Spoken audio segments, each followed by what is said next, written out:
दोस्तों dark web शुरू से ही लोगों के बीच आकर्षण का कारण बना हुआ है।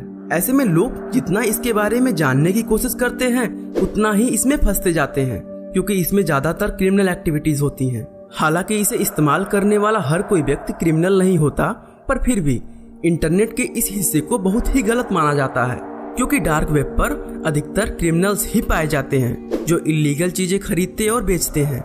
उसके साथ ही दिल दहला देने वाली ऐसी कई सारी चीजें यहाँ पर होती हैं जिसे सुनने के बाद ये आपको पूरी तरह से हैरान करके रख देंगे। पर लास्ट में क्वेश्चन यहाँ आता है कि क्या हमें डार्क वेब यूज करना चाहिए? क्या हम यहाँ पर सेफ और सिक्योर हैं? तो चलिए आज हम इसी के बारे में बात करने जा रहे हैं। दोस्तों सबसे पहले हम लोग यह जानते हैं कि आखिर ये डार्क वेब होता क्या है। तो दोस्तों अगर आपको किसी भी चीज की जानकारी चाहिए होता है तो आप तुरंत गूगल करके उसके बारे में पता लगाने की कोशिश करते हैं। पर हम आपको बता दें कि गूगल हो या फिर कोई और सर्च इंजन, ये आपको इंटरनेट पर मौजूद केवल 10% चीजें ही एक्सेस करने का मौका देती हैं। यानी कि जितने भी चीज आप आराम से सर्च कर सकते हैं वो पूरे इंटरनेट पर मौजूद चीजों का मात्र 10% ही है। दोस्तों अब आपके दिमाग में यह क्वेश्चन जरूर आया होगा कि बाकी के 90% इंटरनेट का क्या होता है। तो हम आपको बता दें कि बाकी के इंटरनेट की चीजें डीप वेब के अंतर्गत आती हैं, जिसे आप गूगल जैसे नॉर्मल सर्च इंजन से एक्सेस ही नहीं कर सकते।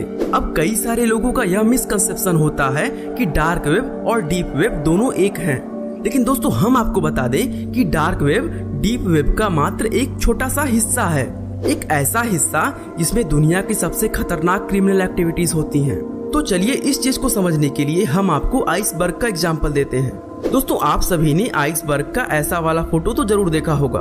अब पब्लिक वेब यानी कि वो वेबसाइट्स जिन पर आप आसानी से एक्सेस कर पाते हैं वो आइसबर्ग का ऊपर वाला हिस्सा होता है। वहीं बाकी का हिस्सा पानी के अंदर मौजूद होता है, जो कि डीप वेब के अंतर्गत आता है, जिसे बाहर से देखना संभव ही नहीं है। अब बात करें हम डार्क वेब की तो वो आइसबर्ग का सबसे निचला हिस्सा होता है। और ऐसे में अगर आपको डार्क वेब को एक्सेस करना है तो आपको बिल्कुल गहराई में जाना पड़ेगा, जहाँ जाना तो मुश्किल है ही और वापस आना भी खतरे से खाली नहीं। और दोस्तों इसीलिए डार्क वेब में वही लोग जाते हैं जिसे ऐसी चीजें चाहिए होती हैं जिनका नॉर्मली मिल पाना मुश्किल होता है, या फिर वे लोग डार्क वेब को एक्सेस करते हैं जो ऐसी कंट्री में रहते हैं जहां पर उन्हें अपनी बात को सामने रखने की इजाजत नहीं होती, यानी कि फ्रीडम ऑफ स्पीच या फ्रीडम ऑफ एक्सप्रेशन की आजादी नहीं होती।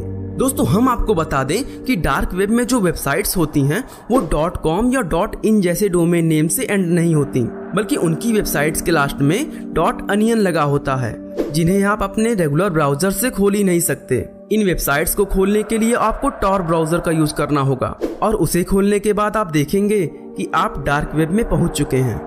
अब यहाँ सबसे इम्पोर्टेंट क्वेश्चन ये आता है कि क्या हमें डार्क वेब इस्तेमाल करना चाहिए, क्योंकि जैसा कि हमने आपसे पहले ही कहा है यहाँ पर मोस्टली क्रिमिनल एक्टिविटीज होती हैं। ऐसे में जाहिर सी बात है कि पुलिस भी इन वेबसाइट्स पर नजर बनाए रखते हैं ताकि वो इलीगल एक्टिविटी करने वाले लोगों तक पहुँच सकें।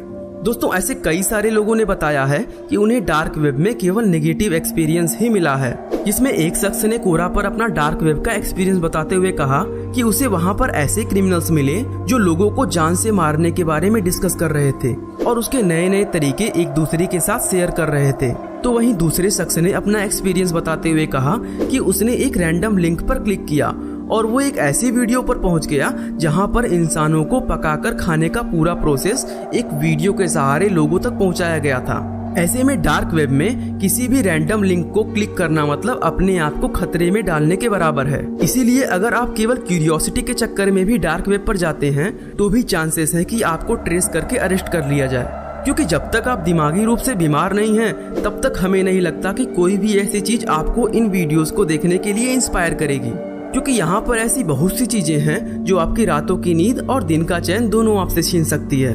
दोस्तों हमारे भारत में ही 2017 में मुंबई के कुछ लड़कों ने डार्क वेब से LSD मंगवाया था, जो कि मूड और थॉट को बदलने के लिए प्रयोग किया जाता है, और ऐसा करते हुए इन्हें मुंबई पुलिस द्वारा ट्रेस करके पकड़ लिया गया था। यहाँ तक कि उन्होंने सेलर को भी ट्रेस करके अरेस्ट कर लिया था।